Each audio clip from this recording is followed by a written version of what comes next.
গোলা তো নয়, সে তো আগুনেরই গোলা। আর এই গোলার উত্তাপ সারা বাংলাদেশ দেখেছে।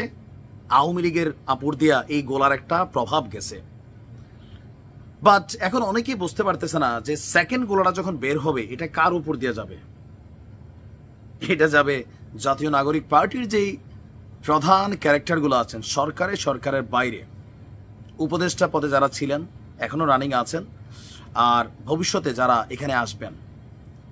সাংবাদিক ইলিয়াস যখন কথা বলে, বিভিন্ন কারণে আমরা ওনারে পছন্দ করি অপছন্দ করি, ইলিয়াস ভাইয়ের সাথে আমার পার্সোনালি অনেক সহমত হয়, দ্বিমত হয়। আমি কিন্তু ওনার সমালোচনাও করি, আমি আমার জায়গা থেকে করি। ভাই আমার অনেকে গোষ্ঠী উদ্ধার করছেন, তারপরেও কিন্তু আমি ওনার অনেক সমালোচনাও করছি, রাইট।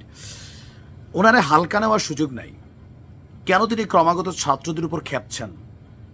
আজকে তিনি আরেকটি স্ট্যাটাস দিয়েছেন, এটা বড় ভয়ঙ্কর স্ট্যাটাস, যাদের ছবি প্রকাশ করে দিয়েছেন। আমি পাশের দুজনকে গণলাম না, মাঝখানের তিনজন, একজনকে তিনি অলরেডি খেলতেছেন তাকে নিয়ে, তিনি হচ্ছেন আমাদের মাননীয় আইন উপদেষ্টা আসিফ নজরুল। বাট এর বাহিরে নাহিদ এবং আসিফ মাহমুদ, এই দুজনকে ছবি পোস্ট করা ইলিয়াস যেই স্ট্যাটাস দিচ্ছেন, বোঝাই যাচ্ছে আগুনের গোলা আগামী দিনের সময় মতো তিনি ড্যাশ চোষার স্বাদ মিটাই দিবেন, হিসাব বুঝাই দিবেন। সাংবাদিক ইলিয়াস যখন কথা বলেন, এটা বাংলাদেশের এই মুহূর্তে ওনার হ্যাটার্স হোক ফলোয়ার্স হোক, একটা জিনিস বিশ্বাস করে এভিডেন্স নিয়ে কথা বলেন। ওনার কাছে পুইসা যায়, তাই না? এটা টেকনিক্যালি পুইসা যায়। আমাদের কাছে অনেক কিছু আসে, আমরা সাহস করে প্রকাশ করতে পারি না, ছোট মানুষ, ঠিক আছে। আচ্ছা, ঘটনার প্রেক্ষাপট হচ্ছে সম্প্রতি আসিফ মাহমুদ জুলাই নিয়ে একটা বই লিখছিল, যে মাতৃভূমি অথবা মৃত্যু। এই বইটার মোড়ক উন্মোচন উপলক্ষে গতকালকে আমরা দেখেছি আইন উপদেষ্টা আসিফ নজরুল সহ অনেকে এখানে উপস্থিত হয়েছিলেন, এবং জাতীয় নাগরিক পার্টির যিনি প্রধান আহ্বায়ক আছেন আমাদের নাহিদ, সেও ছিল। এই ছবিটা প্রকাশ করা স্ক্রিনে আপনারা দেখছেন, তিনি লিখছেন, আগে মাথা অনেক গরম করে ফেলতাম। এই অনলাইন মিডিয়াতে বা মিডিয়া জগতে মাথা গরম সাংবাদিক কিন্তু একমাত্র ইলিয়াসই। তো তিনি বলছেন যে আগে মাথা অনেক গরম করে ফেলতাম, এখন এক পোস্ট করতে গেলে 3 বার চিন্তা করি, কারণ যারা ক্ষমতায় আছে তাদেরকে তিনি অনেককেই ভালোবাসেন, এই কারণে চিন্তাটা করেন, এটা আমরাও বুঝি। তারপর তিনি লিখছেন, অনেক কিছু বলতে ইচ্ছে করছে, বললাম না, আলটিমেটাম দিচ্ছেন। সময় এলে, তার মানে তার ভিতরে যে গোলাটা, এটা অপেক্ষা করতেছে ভিতর থেকে বের হওয়ার জন্য। এই গোলাটা তিনি বললেন কি, যে সময় এলে প্রথম আলো আর আসিফ নজরুলের ড্যাশ চোষার হিসাব বুঝিয়ে দেওয়া হবে। বুঝতে পারছেন? সাংবাদিক ইলিয়াসের প্রথম আলো এবং ডেইলি স্টারের বিরুদ্ধে কিন্তু সবচেয়ে বড় লড়াই যারা করতেছেন পিনাকি আর সাংবাদিক ইলিয়াস। বাট প্রথম আলো এবং ডেইলি স্টারের সবচেয়ে বড় সহযোগী বা যারা এটার সেফটি ইস্যু মেকশিওর করছেন সরকারে থাকার কারণে আসিফ নজরুল ইসলাম, তিনি প্রথম আলোর খুবই ঘনিষ্ঠ জন হিসেবে পরিচিত। এই কারণে কিন্তু আসিফ নজরুল স্যারের উপরে ইলিয়াসের রাগ আছে। প্রথম আলোর উপরে তারা 2-3 বার জিয়াফত করতে চাইছে, আমি আবার ওটার পক্ষে না, আমি এটার পক্ষে না। বললাম না যে ইলিয়াস ভাইয়ের সাথে অনেক কিছু আমার পক্ষে আছে, বিপক্ষে আছে। যে একটা প্রতিষ্ঠান ঘুরাই দেওয়া, সেখানে হাজার হাজার মানুষ ভাই কাজ করে, একটা প্রতিষ্ঠান বন্ধ হলে হাজার হাজার মানুষ রাস্তায় নেওয়া যাবে, আমি তো আর খাওয়াবো না, তাই না?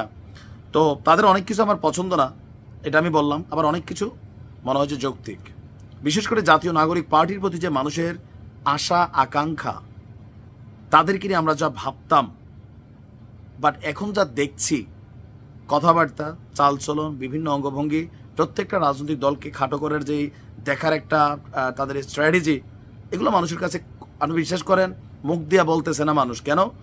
বাক স্বাধীনতা কামে থাকলেও নামে থাকলেও কামে মানুষ ভয় পায়। এখনো চিন্তা করে যে আসিফ নজরুল স্যারের নিয়ে, এই যে আমি ভিডিও বানাচ্ছি, আমার অনেকে বলেন আওয়ামী লীগের সময় মারা খাইয়া তোমার মানে হোশ জ্ঞান ফিরে নাই, তুমি আবার রানিং সরকার নিয়ে সমালোচনা করছো। দেখেন, আমরা ক্রিটিক্স, সমালোচনা 2 কারণে করা হয়, একটা হচ্ছে আপনাকে শুধরানোর জন্য, আর একটা হচ্ছে আপনাকে ডুবানোর জন্য। আমি আমার জায়গা থেকে যেটা সরকারের ভালো কাজ, এটার প্রশংসা করি। যেটা সমালোচনার, এটা সমালোচনা করি আপনাকে শুধরানোর জন্য। তো ক্ষমতায় থাকলে, আমি আমার আগে আরেকটা ভিডিওতে বলছি, যে ক্ষমতার চেয়ারে বসে তিনি সমালোচনা নিতে পারেন না। যেমন সার্জিস্ট্রি দেখেন, যেই জনগণ তার পিছনে আছে তাদেরকে তিনি বলছেন একটাই স্ট্যান্ডার্ড নেন। খেপা গেছে কেন? হেলিকপ্টার চড়া নিয়া আসিয়ার মৃত্যুর আগে পরের ইস্যুতে। ধৈর্য হারালে হবে না।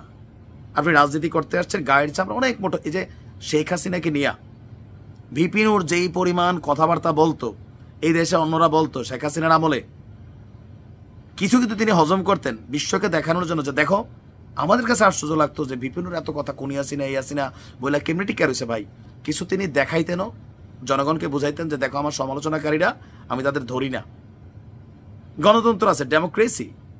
তো এখন আমাদের যে ছাত্র উপদেষ্টারা আছেন বা ছাত্ররা আছেন বিভিন্ন জায়গায়, তাদের বিরুদ্ধে সমালোচনা করতে অনেকে ভয় পান, কিন্তু ভয় পাওয়ার কিছু নেই। যেটা যৌক্তিক, যেটা সঠিক, এটা বলতে হবে কাউকে না কাউকে। আমরা চাই বাংলাদেশ সঠিক পথে আগুক, বিএনপির হাতে আগাক, জামাতের পথে আগাক, জাতীয় নাগরিক পার্টির পথে, জারি দিয়া দেশের উন্নতি হবে, মানুষ নিরাপত্তা পাবে, আইনের শাসন সুপ্রতিষ্ঠিত হবে, তার হাতেই বাংলাদেশ যাবে। জনগণ ডিসাইড করবে নির্বাচনের মাধ্যমে।